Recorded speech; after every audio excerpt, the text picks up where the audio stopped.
Sometimes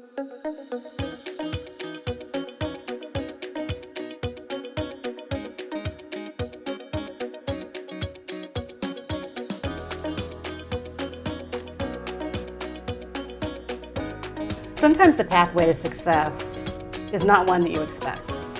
Maybe it starts in high school, lands you in a local cable access show, and then you end up with an Emmy.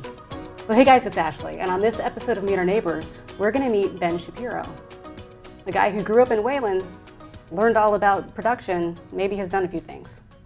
So let's go meet him. How are you? I'm doing well. Thank you for having me. My pleasure. Thank you for being here. So if I were to meet you for the first time, would you say, hi, I'm Ben and I've won an Emmy? No, I don't generally lead with that, and 2 Emmys.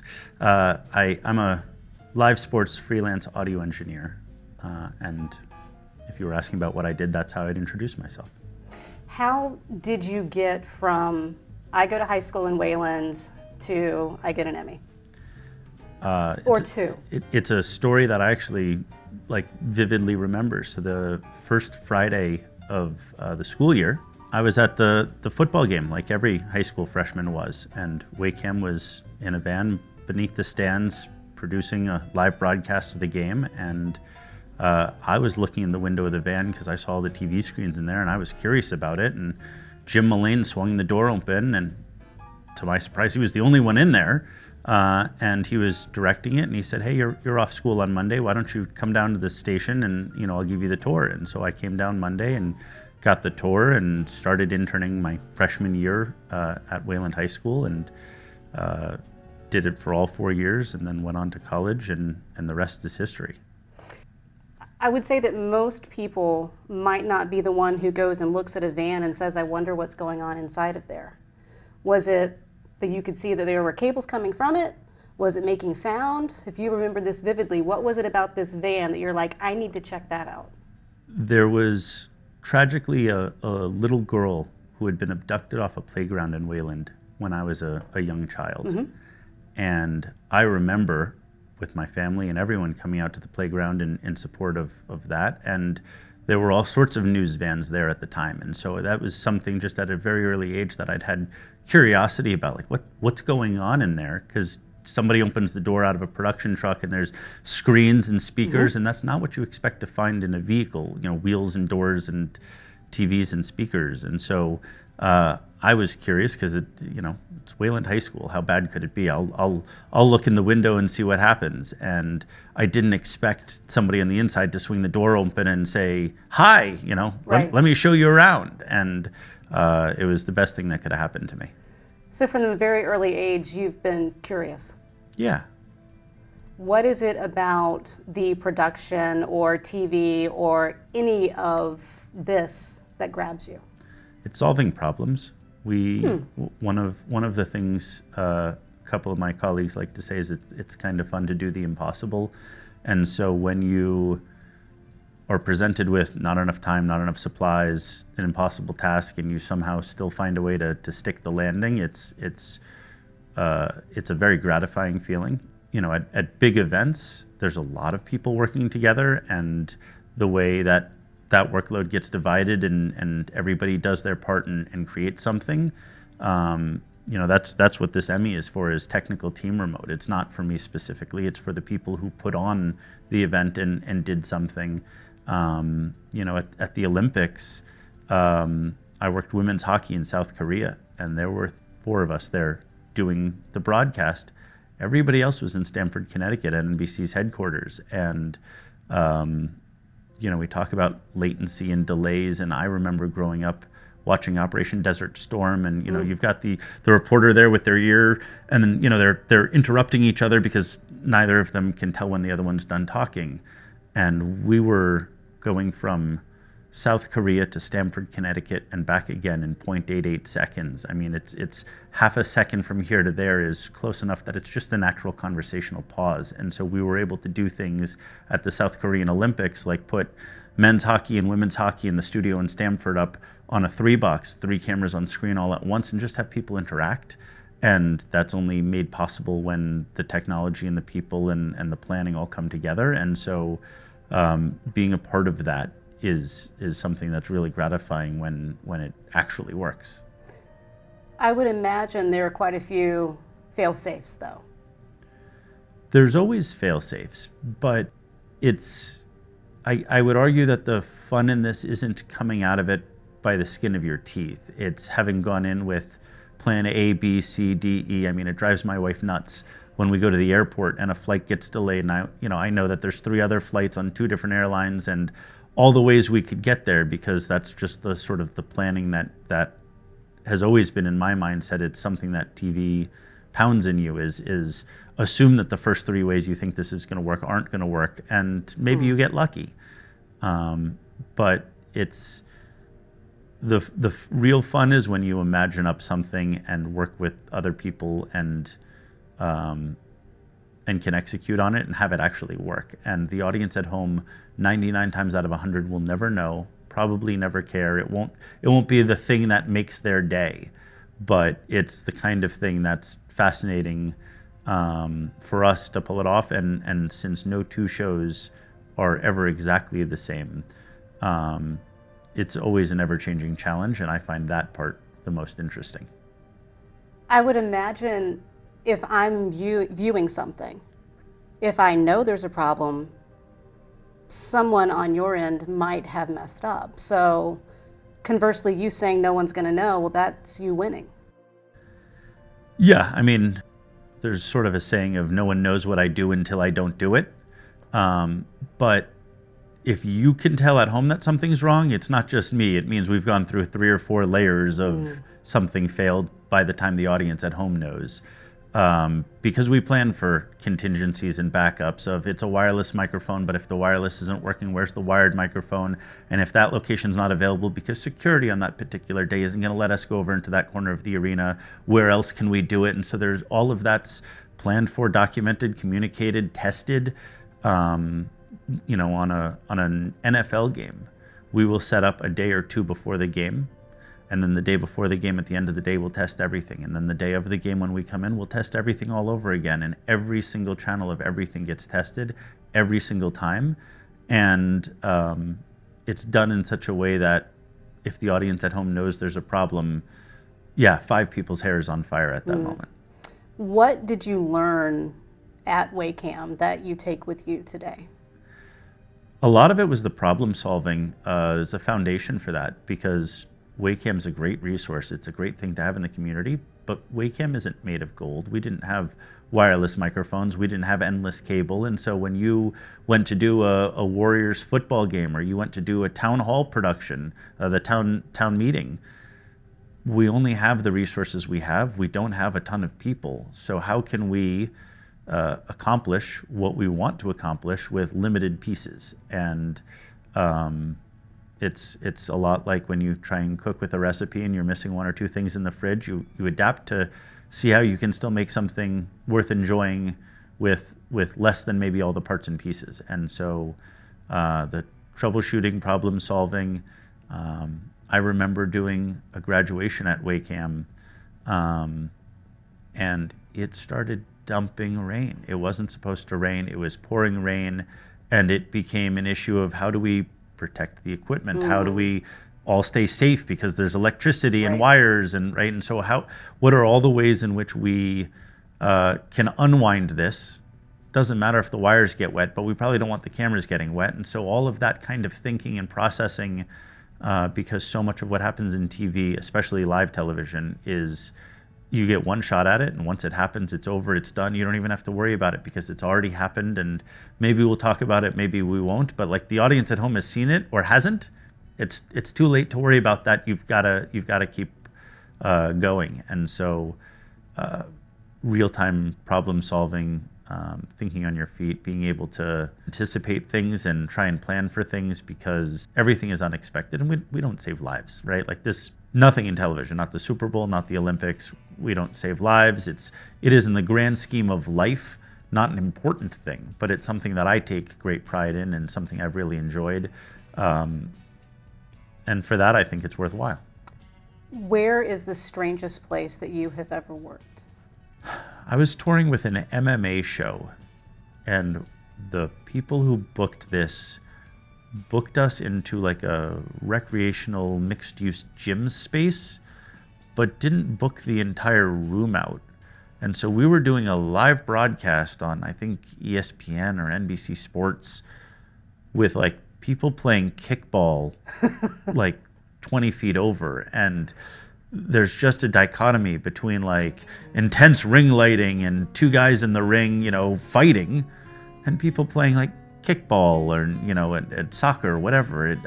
Maybe it was basketball, but I just remember through all the microphones, we could hear balls bouncing or getting kicked all day long, and it undermines some of the gravitas of what you're trying to portray in this event. I would only imagine. Did you get hit by any balls? No, not there. There's all kinds of crazy stories from different places, but no. Fast turns, airports that weren't favorable, and one of the interesting things about television is that, the NFL or the Olympics or nobody else cares that your flight was delayed or whatever. Puck drop is 7:05, and that's when it's happening, whether you're ready or not. And so you just better be ready. Did you start with sports because you found a love for it at WAYCAM? I started with sports in part because of WAYCAM, and when I went to college, my college's hockey and basketball teams were not very good.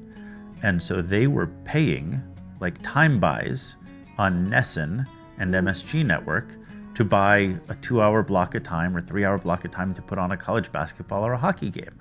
And one of the professors at the college said, hey, wait a minute.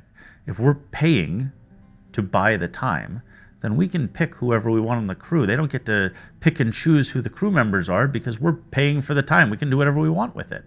And so I got involved my freshman year of college as a utility, a cable puller or wrangler. I was the person behind the handheld camera operator. When they were walking, I was paging cable and pulling it up and wiring things and unwiring them. And sophomore year, there was an opportunity to be what's called an A2, which is an audio assist. The A1 is the person in the production truck pushing the faders. The A2 is the person outside the production truck running all the wires, working with the talent, configuring everything, patching everything, making sure it all works and it stays happy through the whole broadcast. And so I became an A2, and by the time I graduated college, I was working professional freelance gigs as an A2 and have done that till now.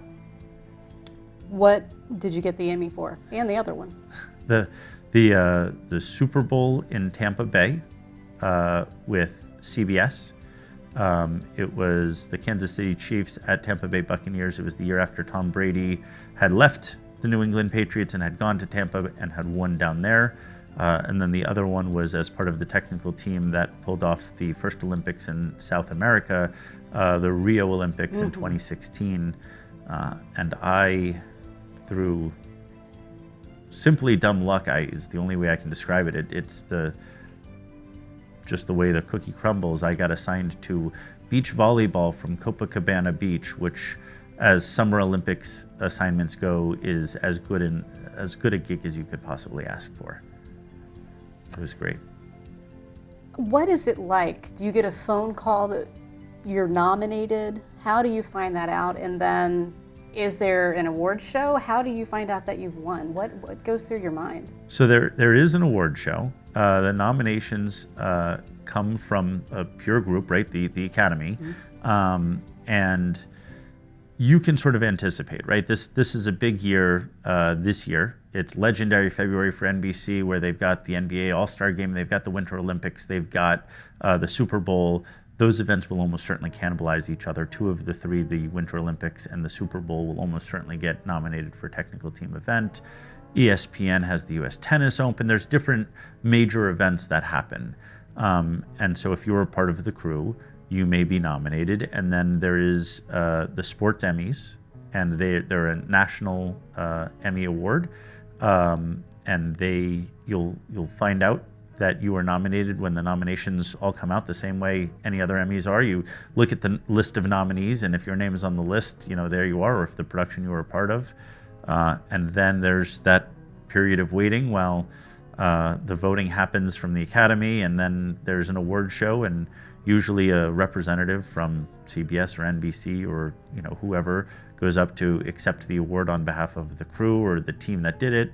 But it's been a fun thing to be a part of. The Emmys are interesting. They're like a conversation starter, but sometimes the most interesting things are the things that aren't ever, I don't want to say reported, but are the stories from the road that you and the people who are there really know them, and those things are sometimes the most fulfilling as well. What is the thing that you are most proud of, work-wise? I wouldn't say it's an event. I would say that the best part of television is the people. And there is a whole road family out there, people who I could call right now and who would change their plans, open their doors, whatever it might be. And when you are traveling at the level of productions that have Super Bowls and World Series and Olympics, you come across the same people over and over and over again, because the networks know who can show up and do the job and doesn't need to be supervised endlessly. And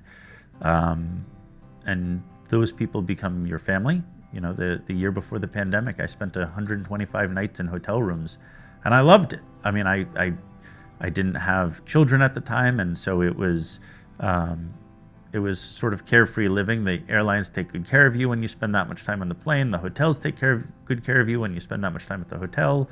And so traveling was very comfortable. And we had a tradition. I spent 9 years on American Ninja Warrior, and we had a tradition one of the nights of going out to like the best steakhouse in town, and the whole crew went, and at least the whole audio crew went. And those are sort of the memories that, as I think back on my time in television, are like the most rewarding and the most valuable. Is to some extent the production is the job, and there's great pride in that, but the people that pull it off, and because none of this can be done alone. All of this takes a team, and the team behind it is really where most of my pride is. Mm. Speaking of not being able to do it alone, it's kind of circling right back to the Wayland cable access station. What would you say if there is a kid, maybe freshman or sophomore year, that's proverbially looking in that van going, should I try? There is no harm in trying. And what I will say is I'd never had an interest in television production. I was certainly a nerdy kid, right? I was more the yearbook club than I was the football team 7 days a week. But there's all kinds of people in television. There's sports fans who, I've worked the biggest events, and people are like, I would give my left arm to attend that. And I'm like, yeah, it's a day at the office, because sports for me is not that big of a deal. The production, the team, the fun is why I'm doing it.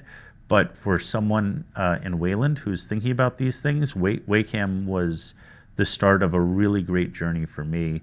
The people here are just welcoming, and I was given the freedom to find out what I enjoyed and take part in it in the ways I wanted to, and not take part of it in ways that I didn't want to. And so it was a great opportunity, a great community resource, and I'm truly really proud that this many years later, it's been decades, that WAYCAM is still going strong and has found a new home at Wayland High School, and has gotten quite an upgrade since I was sitting at the controls. Well, thank you so much for sharing your story. Of course, thank you for having me. Ben's story is a reminder that your path to success might begin with curiosity. Whether it's looking in a van and meeting someone who helps you find your joy in television, or maybe just following your dreams. Ben's story began with WAYCAM, Wayland's local cable access channel that I have found out many don't know exist. So do me a favor. Look up WAYCAM on YouTube, on their website, and see what we have to offer. And if your kids are interested in television, have them come look around. They may end up with an Emmy too. Who do you think that we should meet next?